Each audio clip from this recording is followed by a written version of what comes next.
the biggest business opportunity in Venezuela for 2024 and years to come. Today we discuss.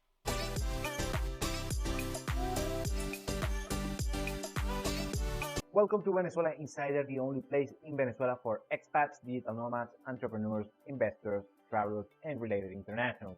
For more information, venezuelainsider.com. So the Venezuela economy, you know the story, I mentioned this a bunch of times, but if it's the first time they're watching this platform, I'm going to explain yet again. We had an 80% GDP collapse on the past decade. So imagine this worse than even a war. And of course, that destroyed the standards of living of Venezuelans.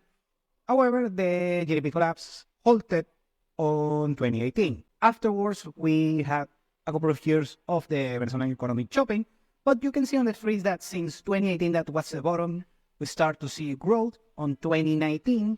2020 halted a little bit because COVID. 2021, we had a double-digit GDP growth, and 2022, another double-digit GDP growth. Slight growth for 2023, and we're poised to grow on 2024 between 4 and 10%, depending on who you ask. And of course, it's a dreadful situation for most Venezuelans. However, that is bringing some opportunities for entrepreneurs in order to make something happen in the country. And the biggest example, I'm using this example, I've used it many times, but I mention yet again, platforms that are household names in the rest of the world, basically, not only in the United States, in Western Europe, but also Southeast Asia, China, Russia, other parts in Latin America, where it might be the case.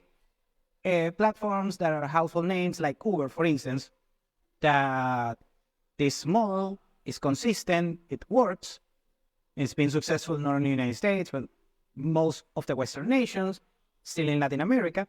But this business model has been replicated in other parts in the world. For instance, in Russia, you have Yandex and also many parts of Eastern Europe. China, you have a similar platform that is not Uber, but it's same thing, basically. In Latin America, you have both Uber and similar platforms. Here in Venezuela, we have actually a couple of platforms that implemented the Uber business model, and they are being quite successful applying this ride-sharing service business model. And of course, and that happens because this business model it works, is successful worldwide.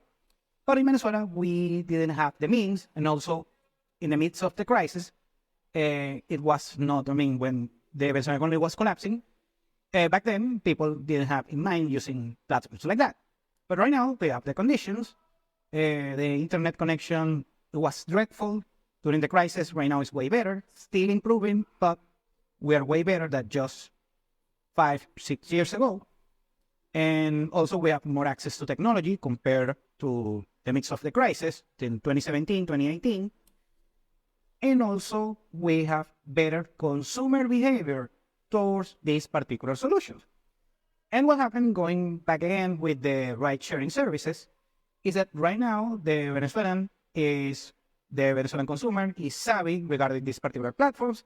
They are using it, although they have to be applied within the Venezuelan economic context, because this particular business model, the ride-sharing services, have been applied unsuccessfully in the past in Venezuela, but since 2020, 2021, these ride-sharing services, the couple of ones, the big ones here in the country, they are being successful because they adapted the Uber or Lyft, where is your favorite ride-sharing service business model. They applied successfully with the Venezuelan nuances and the Venezuelan economic issues and so on. And that's why they are successful today, not only for the creators, the founders, the owners, and operators of this particular business model, but also people, self-employed people, of course, in this case, drivers and transportation people, that they have been also successfully applying it for their self-employed endeavors, and they're making quite a few money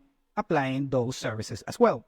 So in this particular regard, these particular business models that are, let's say, recently on the grand scheme of things, let's say 10, 15 years ago or so, they have been applied successfully on the worldwide economy. Of course, depends on each economy, the US economy, the European Union, Southeast Asia, Latin America, and so on, now can be replicated in Venezuela as well, because right now we have a window where it's profitable to apply such models.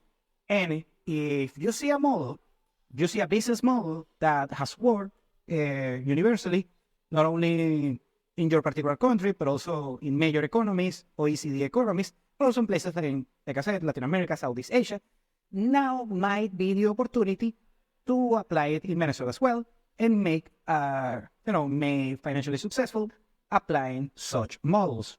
Now, that's not the biggest business opportunity in Venezuela. Here's why. And I'm going to mention which one is actually the biggest business opportunity. It's market share. When you go business, I'm talking the traditional businesses worldwide, and you have, of course, always you have competitors. Well, right now it's a controversy right now, but I'm going to use the aircraft manufacturers like Boeing and Airbus. Now, there is a controversy regarding Boeing right now. I'm not going to get into that, but we can agree that the market share of plane building, aircraft building all over the world is basically over 90% is both Boeing and Airbus. And of course, there are a handful of companies that they only represent less than 10% of the worldwide market share. Very good. We understand that perfectly. And I'm not going to get into the reasons why Boeing and Airbus have their market share. Of course, there are some corruption and bureaucracy involved and so on. That's not the point. But you can do it on simple things. Like, for instance, McDonald's have a big market share regarding the fast food share of the consumer market. You get the point. I'm sorry. And other things, clothing and apparel, leisure and hospitality, also car manufacturing. That's a major thing as well here in Venezuela. Basically, thanks to the dreadful socialist economic communist conditions that we had 10, 15 years ago or so, during like a decade, the new cars in Venezuela practically disappeared. They're completely gone. That made the used car prices went bananas, way up. However, on the past, not even a year, probably a year and a half, something like that, we are having an important cohort of auto manufacturers worldwide that are coming to Venezuela because there is a great demand. Still, the people are impoverished in order to get a new car easily. But right now, we have a recent supply of brand new cars in the country. We have auto manufacturers like Fiat, like Hyundai, many Chinese brands. I cannot recall that. Toyota also, but Toyota is very aspirational, so they can, be a diva in the Venezuelan market for the moment. And even high-end cars like Ferrari, also you can find Ferraris here in Venezuela, believe it or not. And of course, 0.0005% of the population have access to those. But the main point is, we are seeing over again a new supply of particular goods in this particular case, new cars, in the Venezuelan economy that was unthinkable just 7 years ago or so. And the reason that I'm making this video is actually, I'm going to talk about the two biggest brands on their industry, that is Coca-Cola and Pepsi. Those are the big ones regarding the consumer spending on soft drinks. Those are the juggernauts, 98% or something of the market share in the US, in the EU, and worldwide, and so on. Okay, and actually in Venezuela, we have Coca-Cola and Pepsi. Like on the rest of the world, of course, there were some distribution issues during 1 year because of the crisis, but they solved it pretty quickly, and they kept their market share. Until recently, because right now, we have some second and third tier soft drink manufacturers and producers and distributors that are eating the market share of those big companies. I mean, it's unthinkable in, let's say, in the US that Coca-Cola and Pepsi are going to have competition from a third-tier producer. But in Venezuela, we have. Actually, it's outrageous. And this is why I'm making this video, because I'm going to share this story. I'm going to share this in case you get the idea. I was running some errands a few weeks ago, And I was on a city, and a smaller city here in Venezuela, and I spent the entire day on a poor neighborhood, a very impoverished neighborhood on that particular city, because I am doing some errands. I'm not going to explain what happened, but I was there. And by the way, I'm a big fan of soft drinks. Yeah, you can tell I'm not very fit for that. Well, I'm going to say it right again. I love Coca-Cola, and I particularly don't like Pepsi. But I mean, I can drink a Pepsi once in a while. It won't matter. But I'm a big fan of Coca. It is what it is. Don't take advice from me, by the way. Well, when I'm in the midst of this particular situation, I wanted to purchase Coca-Cola because I was tired, I was working, and so on. I went to 4, small markets close to the poor neighborhood. I went to the first 4 and I couldn't find Coca-Cola. On the 5th one, I found Pepsi. And the first 4, they don't have either Coca-Cola or Pepsi, but they have the 2nd and 3rd tier suppliers. And they were very popular amongst those particular, impoverished population. I have to go to the 7th store close to that neighborhood, and that's where I found Coca-Cola, and I have to pay a premium for that. And believe me, it was worth my while because I'm a fan of Coca-Cola.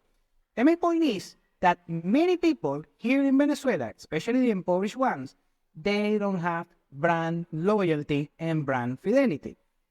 And they don't care about brand, they care about a good price, of course, with good quality, with a reasonable quality. So they don't care about using the fancy brands, the big brands. If you have a brand with a good price, a good cost structure, and serves purpose, serves value, the average Venezuelan consumer is going to take notice of that and maybe change the fidelity from a long time established brand to your particular brand. So keep that in mind. So do the math and ask yourself, where in the world happens that both Coca-Cola and Pepsi, that they have basically a monopoly on the soft drink market, right now they're losing it even on the traditional middle class and high middle class providers in supermarkets and chain stores and so on, where they sell these particular, products.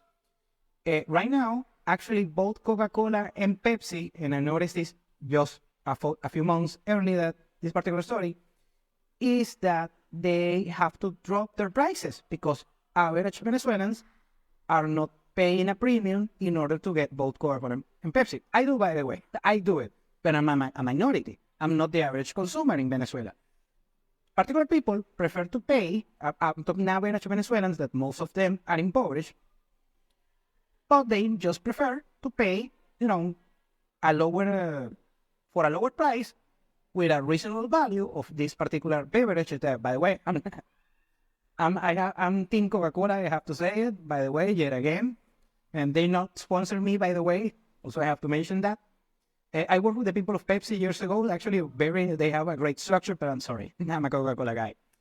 Anyways, the point is, in market share in Venezuela, no one has authority, no one has the power. If you have a great product at a great price, at a great value, with a great cost structure, maybe a decent marketing, that's what it takes in order to harness consumer behavior and market share for the average Venezuelan in years to come. And that's actually the biggest business opportunity that we have in Venezuela for 2024 and years to come.